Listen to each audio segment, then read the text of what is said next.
My name is Lori Calhoun. I'm 34 years old, and for most of my life, I've been the dependable one. The one who answers calls, the one who fixes problems quietly, the one who never makes a scene, because someone else always needs the spotlight. I own a small but growing chain of neighborhood grocery stores, 6 locations now, all within a couple of hours of each other. Nothing flashy, no billboards with my face on them, just clean aisles, good staff, and steady numbers. The kind of business people don't notice until it's suddenly gone. In my family, that made me useful. If a car broke down, I was the call. If rent was short, I was the call. If someone just needed help until Friday, somehow Friday never came, but I still did. That Sunday, I walked into my parents' house with a store brand pie in one hand and my phone buzzing nonstop in the other. Someone from store number 3 had texted me a photo of a pallet stacked wrong near the dairy coolers. I'd deal with it later. The house smelled like roasted chicken and lemon cleaner, my mom's version of company ready. Candles were already lit even though it was still light outside. The fancy plates were out, the ones we only used when something important was about to be announced. "Lori, there you are," my mom said, smiling too brightly, like I'd almost missed my cue. "Shoes off, we're about to eat." I slipped them off automatically. My younger sister, Kayla, was stretched out on the couch, scrolling through her phone with a grin that suggested she was already enjoying herself. Kayla always looked like life was happening to her, in the best way. New ideas, new plans, new emergencies, new boyfriends. My dad sat in his usual spot, volume on the TV just loud enough to rattle the windows. Sports played in the background. Some game I didn't follow, some team he'd defend like family. Kayla looked up and smirked. "Hey, big sis," she said. "How's life as the town's most boring millionaire?" I laughed. "Because that's what I do. I keep it light. I keep it moving." "Still breathing," I said. "That's my main hobby." We sat at the table, the 4 of us. My mom set the roast chicken down like a centerpiece. The moment stretched. I knew it. We all knew it. This dinner wasn't about food. Kayla cleared her throat dramatically and tapped her glass with a fork. "Okay," she said. "Okay, listen up for a second." My mom's face lit up instantly, like someone had flipped a switch. My dad muted the TV without looking away. Kayla stood, pulling her phone out, like she was about to give a presentation. "I'm getting married." My mom actually gasped, hand to chest, full performance. "Oh my God, Kayla!" Dad nodded, proud and solid. "Good for you." Kayla turned her phone around. A picture filled the screen. Perfect lighting, perfect angle. A diamond ring on a woman's hand? No. On his hand? No. Correction.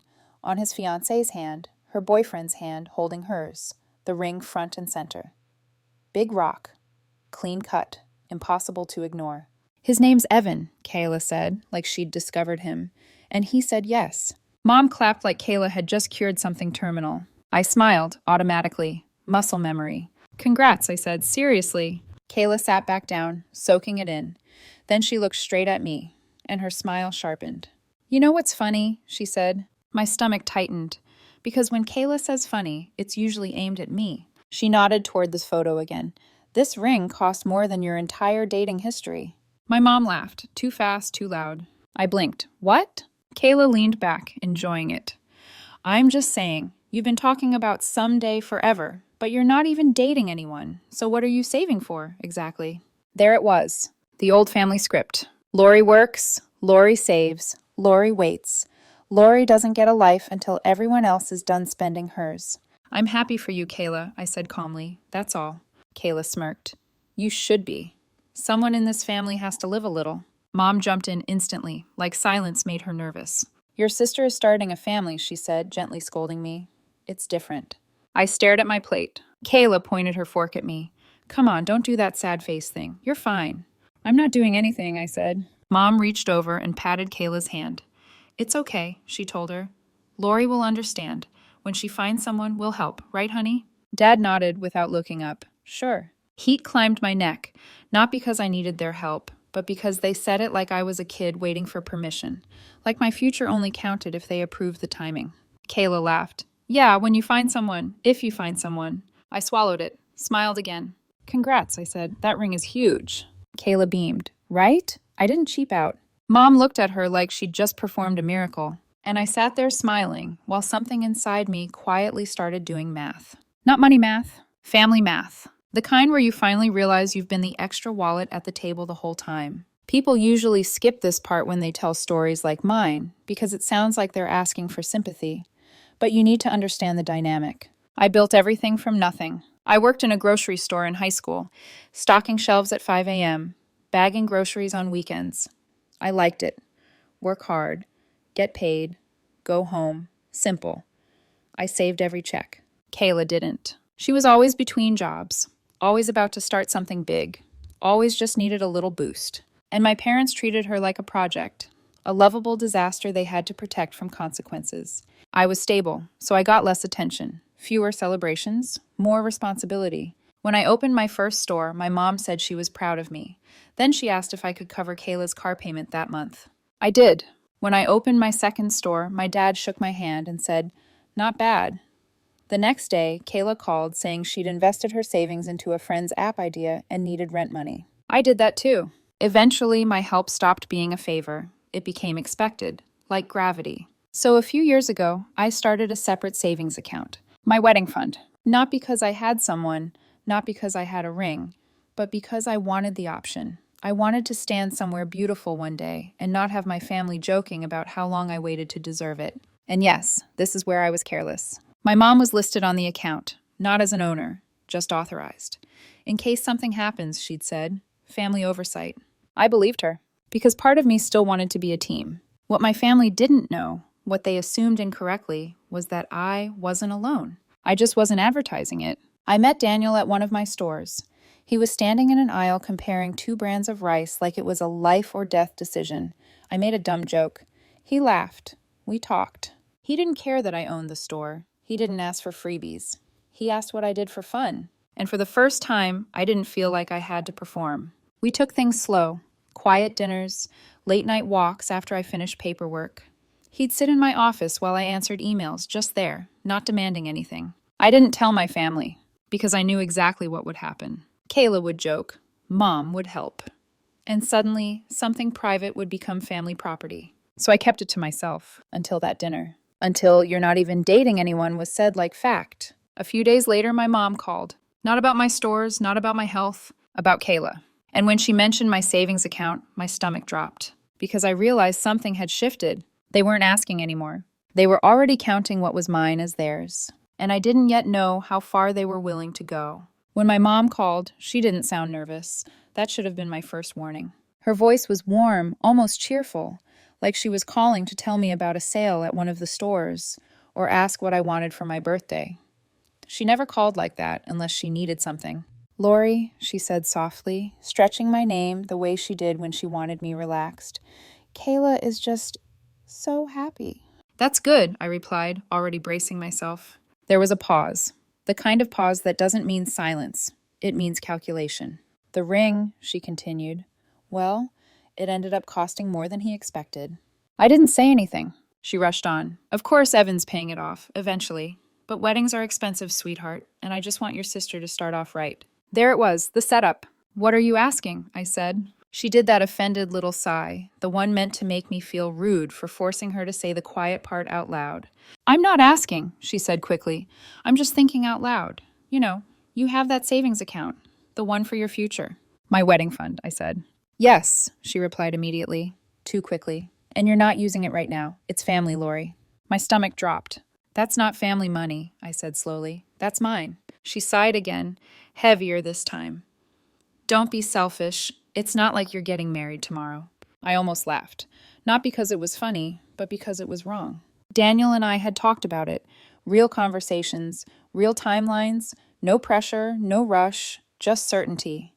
I didn't tell her that. I already knew how that information would be handled, rearranged, evaluated, dismissed. "No," I said, "I'm not doing that." Silence. Then her tone changed. The warmth drained out like someone turning off a faucet. "So you're going to punish your sister for finding love?" "I'm not punishing anyone," I said. "I'm protecting my money." "You always do this," she snapped. "You act like you're the only one who works." "I'm the only one who works consistently," I said. She gasped, sharp and dramatic. "How dare you?" Then she used the line that had worked my entire childhood. "I thought you cared about this family." That was the problem. I did. That night, I checked my banking app 3 times. The balance looked normal. no withdrawals, no alerts. I told myself maybe she'd just been testing me. Maybe she'd let it go. A week passed. Then Kayla started texting me more than usual, which is never a good sign. You free? Need a quick opinion. Call me when you can. I ignored all of it. Then, while I was walking down the cereal aisle in store number 2, my phone buzzed again. A notification flashed across the screen. Withdrawal pending. I stopped so abruptly a customer nearly walked into me. I opened the app, my hands went cold. There it was, a cashier's check request. Large, precise, devastating. Payable to a jewelry store 2 cities over. The amount made my throat dry. I called my mom immediately. On my first ring. Hi, honey, she said brightly. Did you touch my account? I asked. There was a beat, not confusion, not surprise. Then, too casually, she said, Lori, don't make this ugly. That was the moment I knew. It wasn't a mistake. It wasn't a misunderstanding. It was a decision. I drove straight to my parents' house. Kayla's car was already in the driveway. Of course it was. I walked in without taking my shoes off. My mom was in the kitchen, calm as ever. Kayla sat at the table, scrolling her phone, smiling. Oh, Kayla said, looking up. Someone's mad. I held up my phone. Explain this. My mom didn't even pretend. She crossed her arms. Kayla needed it. Kayla laughed. Relax. It's an investment. I'm marrying Evan. It's serious. You used my wedding fund, I said slowly, to buy your boyfriend a ring. She shrugged. Fiancé. Mom stepped forward. Stop calling it your wedding fund like you're a victim, she snapped. You're not even dating anyone. My jaw clenched. I am dating someone, I said. Mom blinked. Kayla's grin faltered, just for a second. Then Kayla laughed louder. Sure, what is he, imaginary? Mom waved it off. Even if you are, we'll help when you find someone real. I read the transaction out loud. Cashier's check to Lux Jewelers, $48,900. Kayla whistled. Nice, right? That wasn't authorized, I said. Don't use that word in my house, my mom snapped. Relax, Kayla added. You're being dramatic. I took a breath. Here's what's going to happen. You're removed from every account today, and I'm done funding Kayla's life. Kayla sat up. What? No more car payments, no loans, no emergencies. This ends now.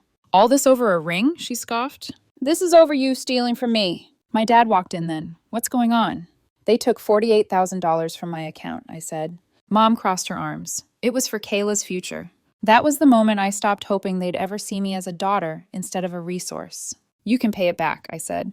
With what? Kayla laughed. Not my problem. You think you're better than us because you have money? My mom hissed.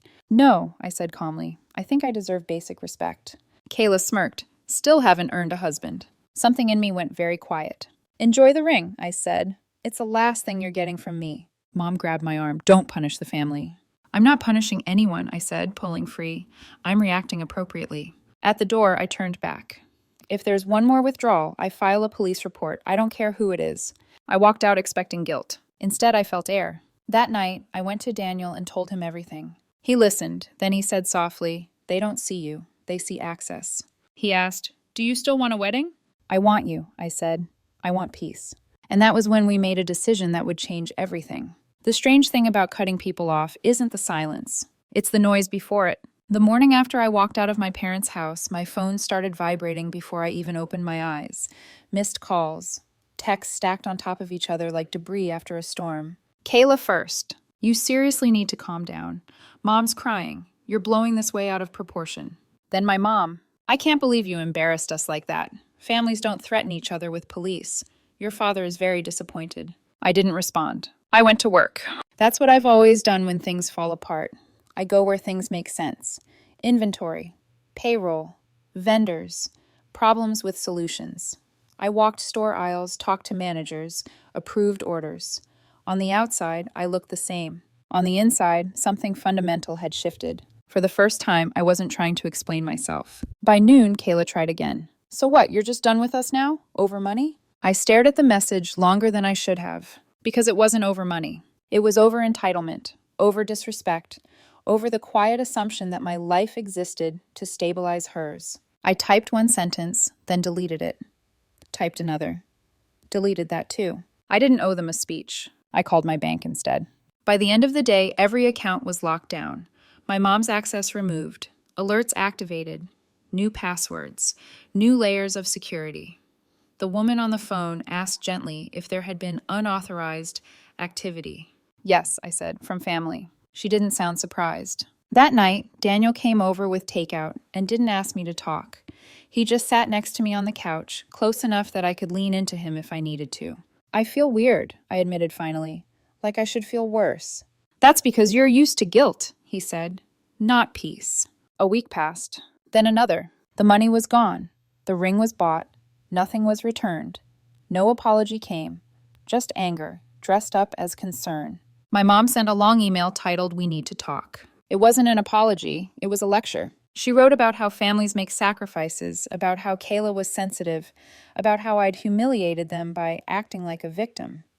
She ended it by saying she hoped I'd come to my senses. I didn't reply. That's when Kayla escalated. She showed up at my office. I was reviewing invoices when the receptionist buzzed me. "Your sister is here," she said carefully. "She won't leave." Kayla walked in like she owned the place, sunglasses on, perfect hair, the ring flashing under fluorescent lights like a challenge. "Wow," she said, looking around. "Must be nice." "Why are you here?" I asked. She dropped into the chair across from me. "Mom says you're refusing to talk to her." "I'm refusing to be manipulated." She rolled her eyes. "You're really doing this, huh? Choosing money over family." I stood up. "No," I said, "I'm choosing boundaries over abuse." She laughed. "You always talk like you're in therapy now." "Maybe you should try it," I replied. Her smile vanished. "You think you're better than me." "I think I'm done enabling you." She leaned forward, voice low. "You know Mom and Dad won't forgive this."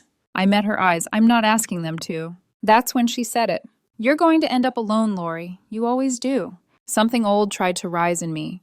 That familiar ache, that fear she'd been trained to weaponize. But it didn't stick. "I'm not alone," I said. "I just stopped carrying people who don't care if I collapse." She left without another word. That night, Daniel and I sat on the balcony of my apartment, city lights blinking in the distance. He reached into his pocket. Not a ring, not a speech. "Just my hand."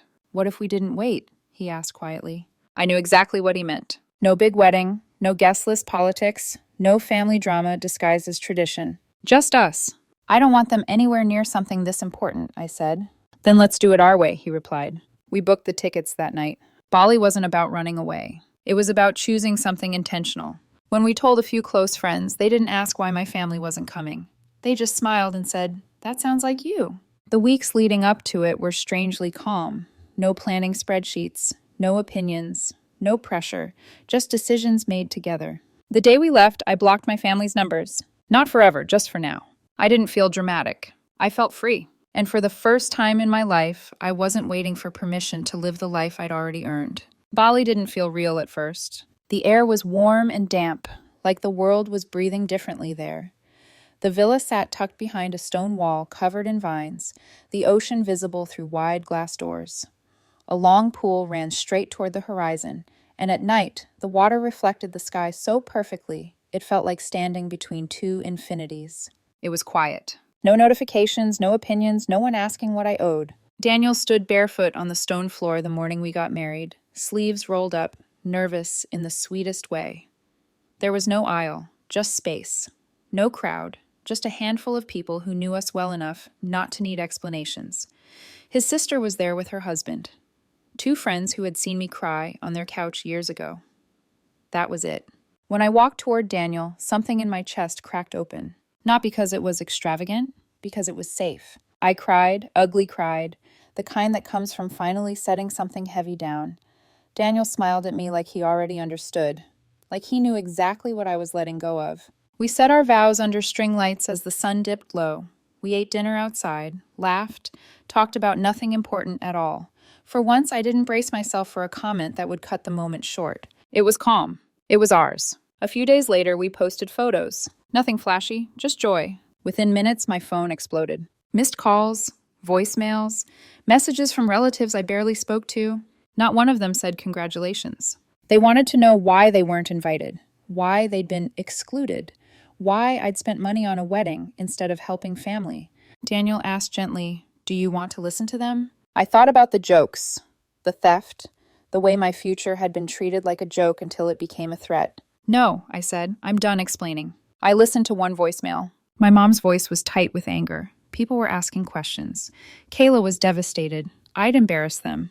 I'd chosen to make a statement instead of doing the right thing. I deleted it halfway through. I sent one message. Yes, we got married. I chose not to include anyone who thought stealing from me was acceptable. Please don't contact Daniel. If you need to say something, email me. I'm blocking calls for now. Then I blocked them. The aftermath didn't come all at once. It trickled in through mutual acquaintances and distant relatives. Kayla's wedding stalled. My parents started asking others for money.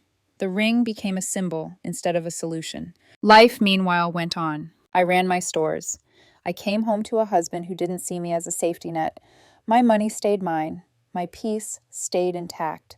Months later, my mom emailed. Not an apology, just disappointment. She said I'd overreacted, that I'd humiliated them, that families don't treat each other like enemies. I replied once, Kayla stole from me. You helped her. That wasn't a mistake, it was a choice. I didn't exclude you to punish you. I did it to protect my marriage and my peace. If you want a relationship, it starts with repayment and a real apology. They never repaid. They never apologized. Kayla texted one final time. Hope the villa was worth losing your family. I looked at Daniel across the room, reading quietly, completely unaware of the weight my old life used to carry. It was worth gaining my life. Here's the truth no one tells you until you learn it the hard way. If someone only loves you when you're funding them, they don't love you. They love access. And the moment you stop being useful, they'll call you selfish. I didn't elope to hurt anyone. I eloped because I finally understood something simple and terrifying. I don't need permission to live. I don't need approval to love. And I don't owe my future to anyone who already spent my past.